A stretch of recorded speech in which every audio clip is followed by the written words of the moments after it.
All right, what's going on, guys? Zypher here, and this is going to be an interesting video. I've been friends with Mass for about like what 6 to 8 months now, and we've always discussed making a video together. But this is the first time appearing on my channel. I appreciate that. What's up? Anytime. Thank you for having me. It's cool to be on here for once. So it should be fun. All right, so yeah, as the title has shown you, we're talking about Berserk Unpopular Opinion. Now, you already know Mass is the Berserk guy, known as the Berserk guy on YouTube, and I recently caught up to Berserk, and I thought, you know what? I'm actually quite curious if there's a lot of like Berserk hot takes on the internet, and it'd be a fun video idea because Mass is super passionate about it, and I've just recently become passionate about it. So without further ado, coming out from Poxel, the first tweet, Mass, is Berserk is a solid 6 out of 10. Listen, bro, when Poxel, listen, it's Poxel. Next one. We're not even gonna address it. We're not gonna address it. Okay. I'm not gonna address it. We got from Cat.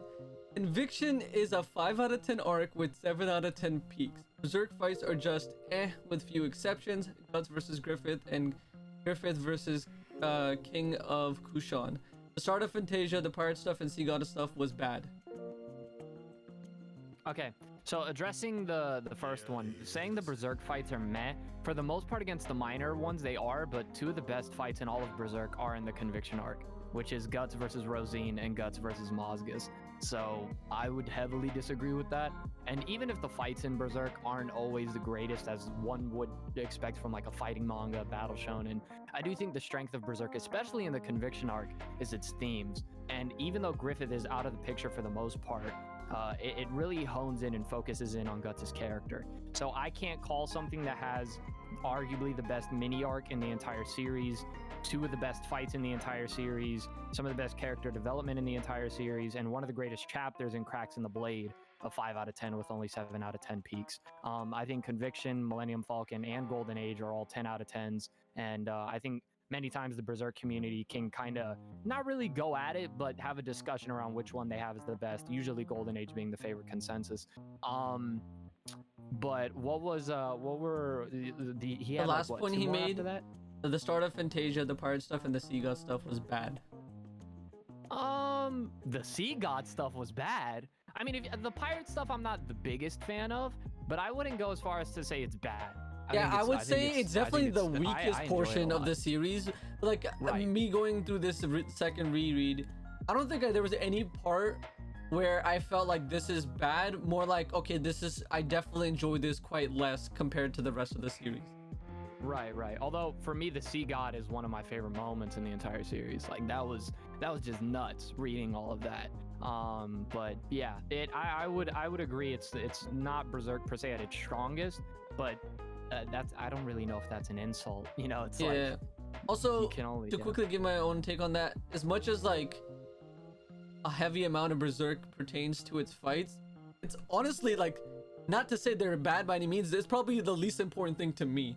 Like, like the sword fighting is what like progresses and pushes the plot forward, but it's everything surrounding it is what like interested me the most.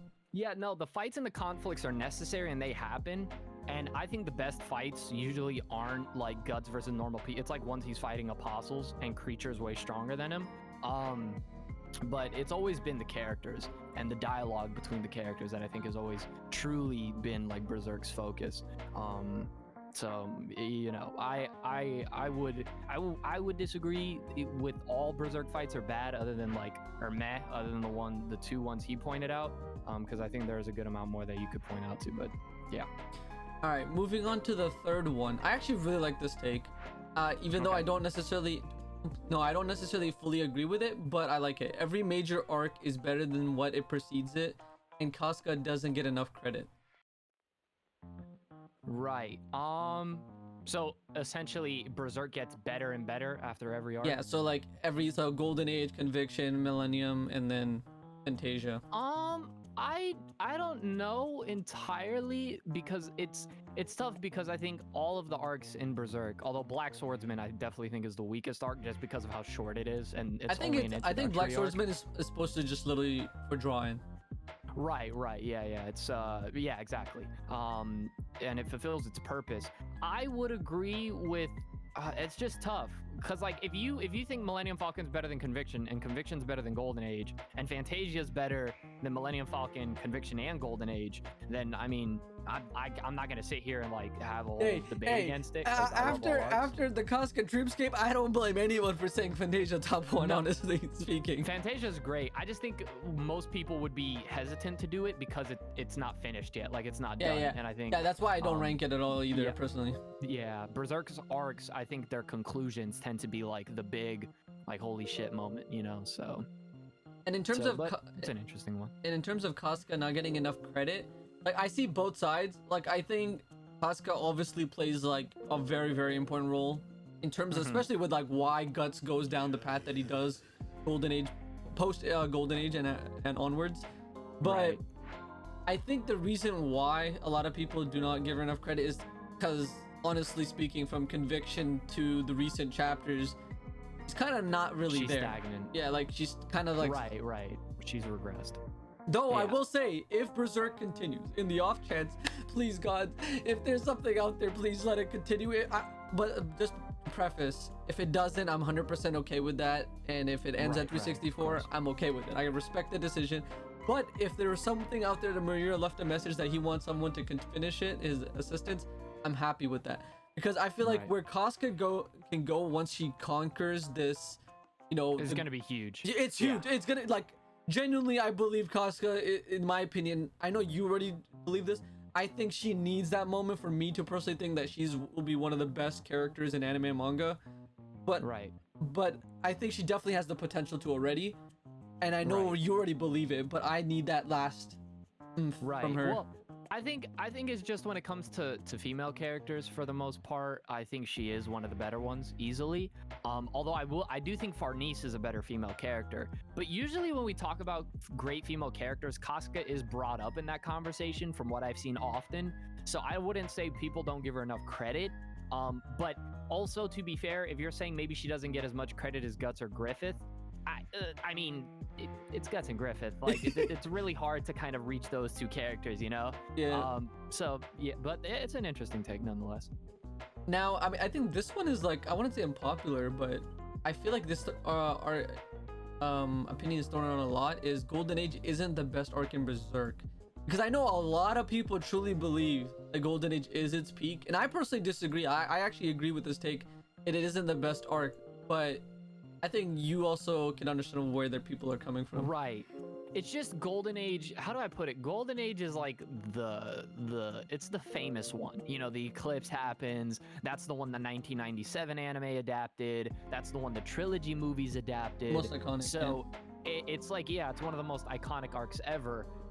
However, you know, I think it's merited. Like when people say Golden Age arc is the best arc in Berserk, like it's not really, you can't blame them for it, you know? It's not like with Bleach where people say Soul Society is the best arc, where I heavily disagree. I'll give Golden Age Conviction this. and Millennium Falcon. I'll give it Golden Age this. It is, if not the best setup arc. That pushes the next... It is a prologue, yeah. Yeah, it is the prologue. You know, shout out to Vinland Saga with its prologue arc, with that phenomenal stuff. Right. All right, so moving on to the next one. Oh God, this has to be. No, this is 100% a troll. But if you want to address him as you can, if this ever something, I'm sure you've got a lot of these troll comments. Guts is a one-dimensional Gary. Kirito is the real black swordsman. Next question. Okay, yeah, you don't want to address. Okay. Nah, because it's one of those things, real quick. It's one of those things where it's like we meme on it I just wish the anime community was a bit more creative with its jokes. Because like Kirito, True Black Swordsman, I've seen that joke around for like years, and even before I was a Berserk fan, it's always been there. So next one. Fun fact, actually, there was once upon a time, two of my friends, one hadn't seen Berserk yet, and one was a huge Berserk stan, and while the other was a big SAO fan. And they got into this argument about what's more popular, like the manga versus the anime of Sword Art Online. And they started like shouting at each other about who's the real black swordsman. I have it recorded. It's probably buried somewhere in my hard drive. And I'm just there dying as they're just arguing about who's the real black swordsman. One of the funniest moments. This was like 2017. Yo, if you pull that up, bro, you gotta post that so I can retweet it. Cause if it's really that funny, oh man, that's gonna be good. All right, so one of the best things about Berserk is the Dragon Slayer and Berserker armor. Without them, Berserk won't be as popular as now. I don't. That's. I disagree in a sense, in the sense that its characters is the most important aspect of its entire story, and the Berserk armor doesn't even play until like Millennium Falcon, which like isn't like, again, I said it earlier, Golden Age is the most popular arc, and Guts doesn't have the Dragon Slayer or the Berserker armor in that arc. So it's one of those things where it's like I disagree on that front, but the Berserker armor and the Dragon Slayer are two very important components to Guts' character and how it continues past Golden Age. So it's like saying, oh, well, if Naruto didn't have the Rasengan or Goku didn't have the Kamehameha, then it would be a different story, you know?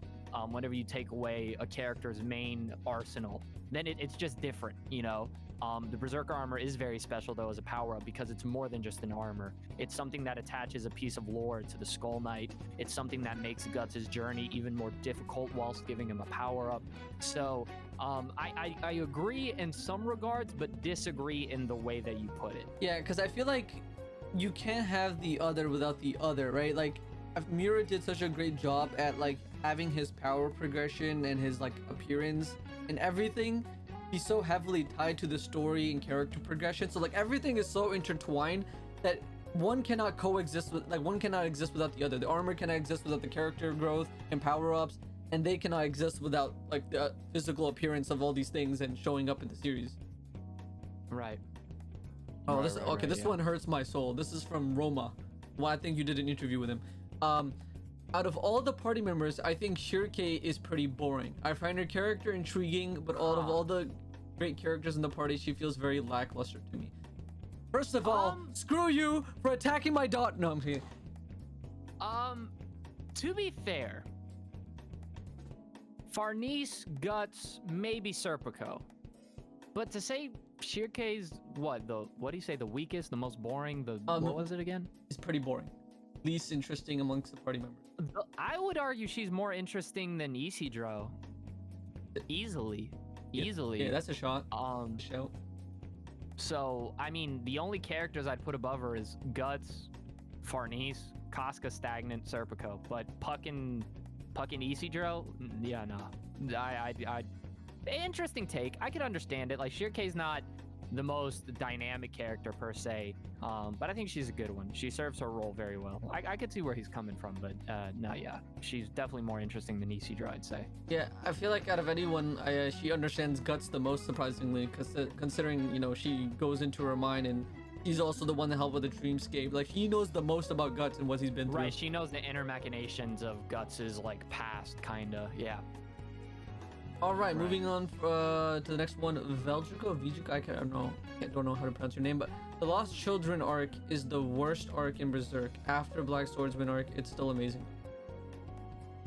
The thing is Lost Children is part of Conviction. Again, very short, and it's a mini arc within Conviction. Like, a lot of people separate them when it's literally called the Lost Children chapter. Like, it's a mini arc within Conviction. So it's weird that you separate it, but with that being said, if we were to separate it, I would put it on par with Conviction, maybe. I agree. But I completely agree.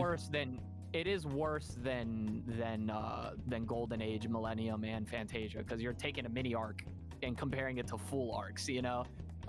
So dude, the thematic conclusion about the whole thing about abuse and like still living through that shit, like, stop it. With Rosine. Oh, dude, that shit is amazing. Yeah. From Pimply, early on I thought Puck was annoying, but he effed up the mood. Oh, because he effed up the mood. Oh, he's saying I don't know if that's a hot take. Early on, I kinda, because I think a lot of us appreciate Puck's character because he comes off, actually more people think Puck comes off a little more annoying later on in Berserk. Like, early on, a lot of people consider him like a breath of fresh air, me included. Now, the more that I've read Berserk, the more that I enjoy Puck overall, and I appreciate him throughout the entire story. But I really appreciate him early on because he's kind of like that voice of reason. And there's something very important in a play. I remember studying this when I was in class one time, but we were studying the play Macbeth, which is one of the darker ones Shakespeare made, at least out of the popular ones. And they talked about the importance of like the comedic relief moment. You know, it's very important at times in a very dark series or in a very dark, heavy, because you would lose your audience. Right, yeah, you could overwhelm them with that. To give them a little break, a bit of like a breath of fresh air so they could re-enter it. And I think Puck is kind of vital in Black Swordsman. And if he wasn't there, I don't know if I'd enjoy the arc as much. I'm pretty sure like they even quite literally addressed the fact that Puck, like his role, he's like, the series would be too like overwhelmingly sad if it wasn't for me. Oh yeah, he says it himself. Yeah. I think in when him and Guts are wandering in the forest, and he's like, it's kind of a fourth wall break there. Ooh, this one's gonna be spicy. David says Miura had no idea how to end this manga. Seems like it's going nowhere. The only thing Guts achieved in like 300 chapters after Golden Age is curing Casca. He hasn't been close of getting his revenge. It lasted for too long. The things could have happened in the maximum of 200 chapters. I hate to say it, but Berserk without an ending can't be a 10 out of 10 manga, at least for me. There's a lot to unpack here. Opinions, but here's the thing with that. You say that, but yet there has been a lot that's happened. Guts himself has had to overcome so much as a character. He's regained everything he's lost. He's refound friends. You say not much has been happening and it's going nowhere. When we're finding out more bits and origins of the Skull Knight, the Berserker armor might get an upgrade. There's about to be a conflict between Guts and Griffith in the upcoming chapter. You've had Guts acquire the Berserker armor, which is not only opened up to the lore of the Skull Knight, but in the Skull Knight's flashback, we got to find out more secrets about the God Hand, which, mind you, has raised more questions, don't get me wrong. But Guts has taken a massive leap in power, and I think he's gained a lot throughout his journey. Is it maybe not going as quick as you may have liked? That's sure, maybe, fine. But I think throughout all of what's gone on, I mean, you got to look not only at Guts' perspective, but Griffith's perspective, because Miura takes a good amount of time to look at all the stuff Griffith has accomplished. I mean, he's regained Midland, destroyed the Kushans, he's merged the astral and the physical world. So it's not like nothing has happened since the Golden Age. Also, a lot of people, I feel like, look for physical and like tangible things that you can really say and see has changed. Whereas majority of Guts' change post like Golden Age, it's all completely psychological. Like, you know, when you look at Conviction, it's like it's full of cowardice. It's his internal stuff. Yeah, it's just full of pain and agony and loneliness. But then, you know, he gives up with Millennium the Falcon Empire and he learns to accept that, let people into his life. Maybe some change can arrive. His perspective on how he should take care of Casca, how he should approach the situation changes. He learns to grow and like become more humble as a person. And then when Fantasia, like, I feel like the best way to put it was like, it's probably like hope, right? He's finally instilled with hope. And I also like, I think it finally hit me with the final with Fantasia is like how much of a father figure Skull Knight kind of plays.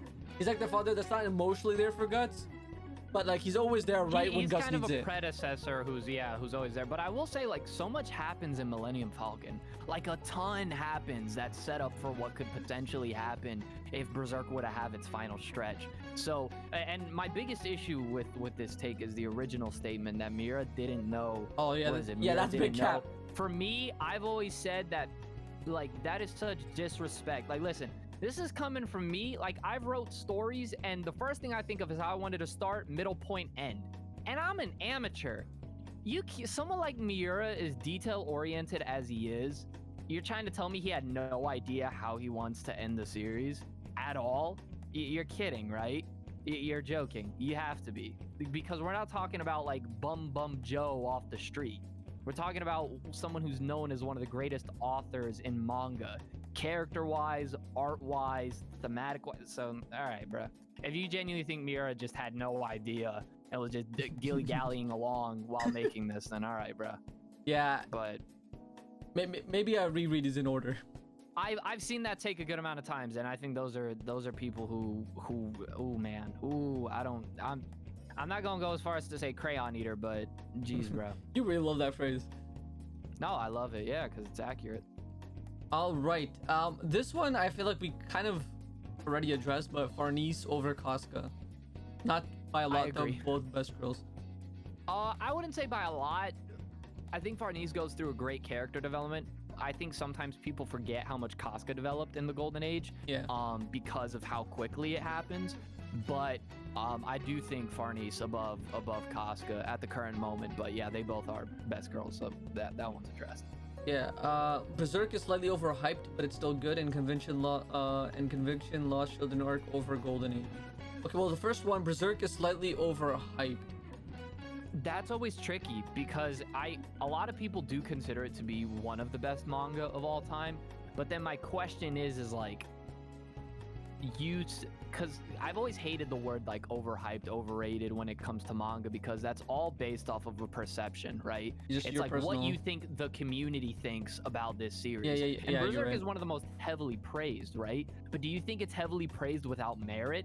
Like, do you think then it's not deserving of being known as one of the best manga of all time? Like, that's why I hate that, because then that doesn't tell me anything. Like, if someone tells me they think something's overhyped, it's like, okay, how much? You know, like, do you think it's like not a 10 out of 10? Do you think it's not, you know, like... I feel like what it comes down to whenever someone has this take, or with anything, is that a certain person enjoys a certain set of things happening in a series. Certain people do it for escapism. Some people do it just to enjoy a really good story. Some people really enjoy a really well-written series. Everyone has their own reasons as to what they find enjoyable in a series. Right. And when you don't really necessarily have that same sort of train of thought, right? Like, to me, I think what makes Berserk so amazing is that it's such a far from reality like series, but its themes are so like one of the most grounded in reality and so relatable. Right. It's a dark to fantasy, everybody. but it's so human. It's so like, yeah, it's like it uses its dark fantasy world, but like it uses the themes within like a messed up world and showing it to such extremes to really showcase it. Right. And so certain people do not care about realistic themes or all that bullshit, right? Some people just want like a really good like fictional story that has nothing to do with any deep realistic themes. And so when someone doesn't really look, like, if you're not looking for those things, you're not gonna find them, right? It's like me trying to find like something like that in like a battle shonen. Like me trying to look for realistic themes. I cannot say that there aren't, but to the level of something like Berserk, how heavily it dives deep into them, I won't find that in a battle shonen most likely. Right. I think it all depends on how much you're willing to put into a series, you know. Yeah. So if you think, so the second take, you think Lost Children Conviction over Golden Age, again, like those are takes that I'm not against, nor like, like I'll agree because I'm not against it. But then if someone else was like Golden Age above, like, you know, the other arcs, then I'd agree. And like, it's, all depends on the day for me when it comes to that. But no, I've addressed this so many times, but like, if you think something's overhyped, overrated, that's cool, but that doesn't say much to me, you know, because it's like, once again, to what level? Do you think it's not one of the best manga of all time? Do you think like people think it's the greatest manga ever and nothing comes close? Because I guarantee you a lot of people who've read plenty of manga would disagree with that, me included. I think there are a lot of manga that come close to Berserk. So I don't know, I've just like that's always a take that I just kind of like, I'm like, all right. Yeah. I'm only gonna read part of this one because I feel like we've kind of addressed the beginning portions of this guy's. He's given like 3 or 4, so I'm gonna address the final one, which is Nina is the worst character in all of fiction. And now I'm gonna say 2 things about this. First, I think if you split it in like she's one of the most hateable and you hate her with more than anyone in fiction, understandable, completely fine with that. But I completely disagree with in terms of writing, because I think what she set out to accomplish and what it does for Conviction thematically, I don't get me wrong, I don't like Nina as a character, but I think what she does thematically and the contrast she plays with, I'm so bad with some of these names. What's the girl's name? The very sweet girl, Luca. The counterpart she plays to Luca, and to showcase like how selfless she is versus how like she can't help her selfish way of thinking, right? Obviously we don't like how selfish she is, but that's the way she is. And I think it's kind of beautiful how she ends and how she wants to separate herself because she needs to grow and learn as a person, maybe you know, not be as selfish, because she like constantly, every single moment, every single thing that went wrong for her, and things kept getting worse for her because she chose to be selfish. Right. No, yeah, I agree. I think that's a distinction of like you hating a character versus the character being, but I think that's what they meant by worst. I at least that's also isn't there a Nina in Code Geass who's just as annoying? Is No. there is, right? Yeah. Yeah, but there's That nothing Nina impressive about Nina. Let's be honest. No, that the Nina from Code Geass actually sucks. Like straight up sucks. I think Her most obviously- iconic moment is, you know, putting her Chair part in a on a table. A table, poor table coon. Yeah. All right. Okay. But yeah. Let's see. These are like very simple, similar stuff. Millennium over Conviction. Yeah, that's just, you know, that could be anybody's opinion. Bernice over Casca. We already seen that. Okay, this is 100% a troll. Berserk fell off after Black Swordsman. Okay, dismiss. Ooh, this could be an interesting one. Tokyo Ghoul has a better cast than Berserk. Are we? Because here's the thing. Tokyo Ghoul has a lot of quantity. Okay, let's take the however- main. Let's take the main. Like, let's take The Tsukiyama. main, okay, what would we confine? Oh, also, Tokyo Ghoul Re. Oh, like, what main cast? Let's for- say. I guess we have to take it as a whole, right? That's because it's the second part of the series. Right.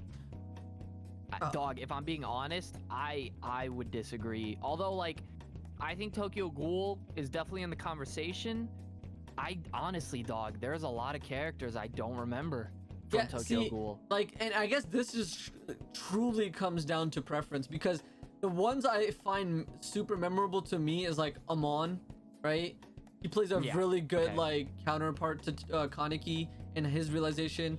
I really like oh my god, I'm forgetting this name. I think her name's Akira. Akira, she's like the girlfriend of Amon, right? Is it the blonde one? Yeah. Yeah. Her, I mean, Toka doesn't play a super crazy role, but I still enjoy her role. Other than that, like I think it's Tsukishima or Tsukiyama, the one who's like the Hisoka inspiration. Oh, I think it's. Is it Tsukiyama? The guy in the purple suit. Yeah. He's like slicked hair. The Yeah, he was like the noble cannibal guy. Yeah. I remember him. Yeah. No, but like those characters are good. But like I said, a lot of them's forgettable. But then I look at Berserk and it's like, before they got wiped out, Judo was a great character, right? And then Rickard's still alive. I think Rickard's great. And then you look at Casca. Casca's great. Farnese is arguably, I would say, the best female character, or one of the best female characters I've seen ever. I think Serpico's cool.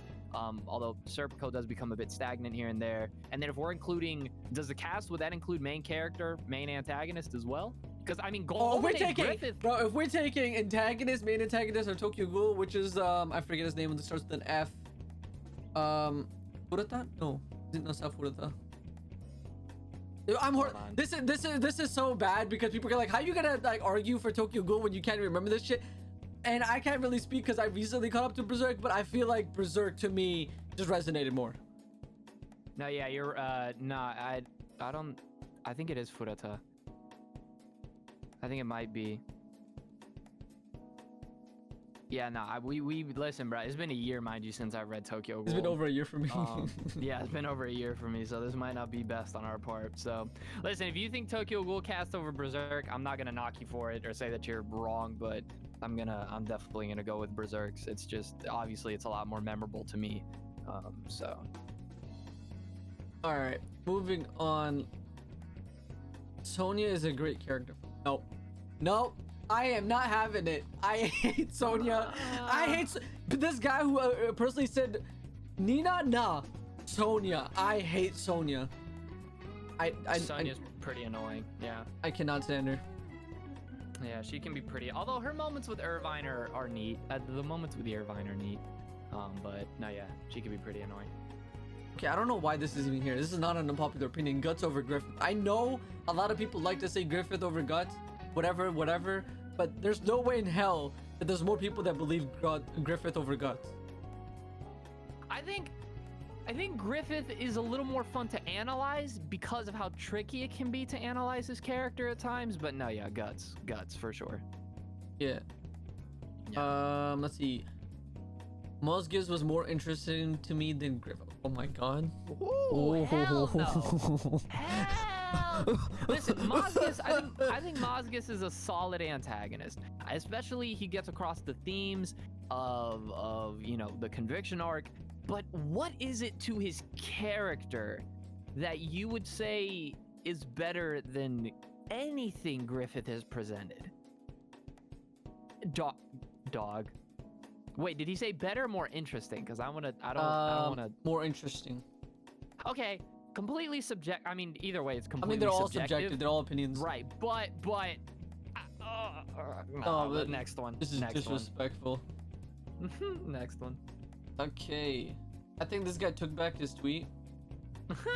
I think it was something along the lines that things Donovan didn't do nothing wrong. Bro, we ain't even address that one. Yeah, nah. Vagabond art over Berserk art. Ooh, okay. This one's gonna be fun. I can't even speak on that. That's completely, once again, I think this one's probably the most subjective of all the stuff we talked about. Because not only are we talking about like just opinions in general, but now you're talking about like just artwork, right? I think Vagabond has more realism to its artwork, and its scenery is beautiful. And if you have Vagabond over Berserk's art, that's totally fine. I think Berserk shines in action and momentum and impressionism and just fantasy. You know, you're comparing what's kind of like a manga adaptation of an autobiography versus a dark fantasy manga. So I give Miura points for his creativity, his genius, his use of dark tones, and as I mentioned, his ability, especially when Guts is angry, to really portray those emotions. So I think both art styles offer the best of the best that we see in manga. So that's all I'm going to say about that take. I'm not going to disagree or agree, you know. I think both are great. Another one we got is a minor antags are subpart across the board. Now, So immediately I would think of it's like Rosine. And I disagree. I think is that would we consider? Oh, because Griffith's considered the major antagonist. So minor antagonist would be Rosine, Ganishka. Oh, timeout, dog. Yeah, no, you tripping. No, yeah, nah, tripping for sure. No, yeah, Rosine's great. Rosine's a great minor antagonist. I think the slug count's okay. I mean, you could even count Zod as a minor antagonist, and he's good. I think Grumbeld is solid at times. Ganishka's phenomenal. Like, I think Ganishka's a great minor antagonist. So yeah, you got tripping on that one, dog. Yo, I might try to throw. I don't know if this is a hot take. I'm gonna try throwing this in, and you let me know what you think. Okay. Now, I have to be really careful how I say it because I don't want you to misunderstand. Without a doubt, Griffith is very impressive as an antagonist. But after Golden Age, I don't want to say disappointed, but I want to say I'm underwhelmed in terms of character monologue and like trying to understand what he's doing and thinking. I feel like there's a lack of it compared to Guts. Like, he's doing things and all those things are actually very interesting and where it's going. But I was a little underwhelmed because I expected, with the amount of praise Griffith got, that we would get a little bit more from him, like inside of his head post Golden Age. Right. So the thing that happens, because that's actually not, I've heard that take before, and I perfectly understand it. I just think the thing is with Griffith, everything that's up to this point that's been essential with his character, we get in the Golden Age and at the beginning of the Millennium Falcon arc. You know, like that's where we really get to see what Griffith is about.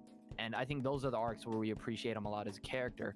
From then on, it's really just become him accomplishing his dream. Like, you got to remember, the Griffith we once knew is dead, you know? And so now the struggle is, now that he's mixed with the Moonlight Boy, and, you know, from here on out, if Berserk were to continue, this is where we'd get to see more of Griffith's conflict with his nature, maybe him regaining his humanity. And seeing how that went, but I can understand that one. The one way I could 100% feel like it would without a doubt happen was the fact that chapter 83 was removed. Here's the thing with that. That's always tricky because literally, I think the majority of us do consider it canon. I just think Miura may have removed it because of it. I think it hints a little too much as to how Berserk might end. Like, I think it's and apparently, like, it was gonna, like, it heavily pertains to, like, the finale of Griffith's character. And Yeah. still to this day, canon or not, that's a different argument. When I read that chapter, because I initially never came across the chapter when I read it on a different website, that chapter is phenomenal. No, yeah, it's great. It's a so great damn chapter. good. The whole thing about like God and hell and heaven and Griffith's thing of morality and immorality, dude, it is so good. I'm like, dog, if Miura was able to like have this like at the end, like, and if he planned to remove that and make it even better after, oh my god. Yeah, nah, yeah. So I personally, that's why I have Griffith, partially because his character hasn't finished, but that's why I have like Johan over Griffith as an antagonist, is because I do agree. I think Griffith, after the Golden Age, we don't get to see too much into how he thinks and feels, but I think that's because this is no longer the same Griffith entirely. It's a different entity. Like, remember at the end there, like he's lost all feeling of guilt and remorse for his actions, and that's in order so he can do what he needs to do. That's why he visits Guts, because he wants to see if he feels anything, and he doesn't. So now he's free, you know. So Griffith is an interesting antagonist in that sense, where almost his entire character was really well done in just one arc, and the rest of the story he can accomplish what he needs to. So, but I feel it. All right. I think we're gonna have this as the last one, and I don't even think we're gonna really address it. We're nearly 40 minutes into recording. I don't know if I'm gonna split this or just might have this one big video, but the final one, Black Clover is better than Berserk. That's the end of the video. Thank you, Zypher, for having me on the channel. Yeah, I'm not addressing that after that magic bullshit that happened recently. Go ahead and do your outro. All right, thank you guys so much for watching. By the way, if you guys like this unpopular opinion series, we might make well, it's not a series, but if we might make it a series, maybe Masked Man or maybe some of the other deviants I'll bring on, and for a different series. We'll see how it goes depending on how much you guys love it. With that being said, thank you guys so much for watching. I'll catch you guys later. Peace out.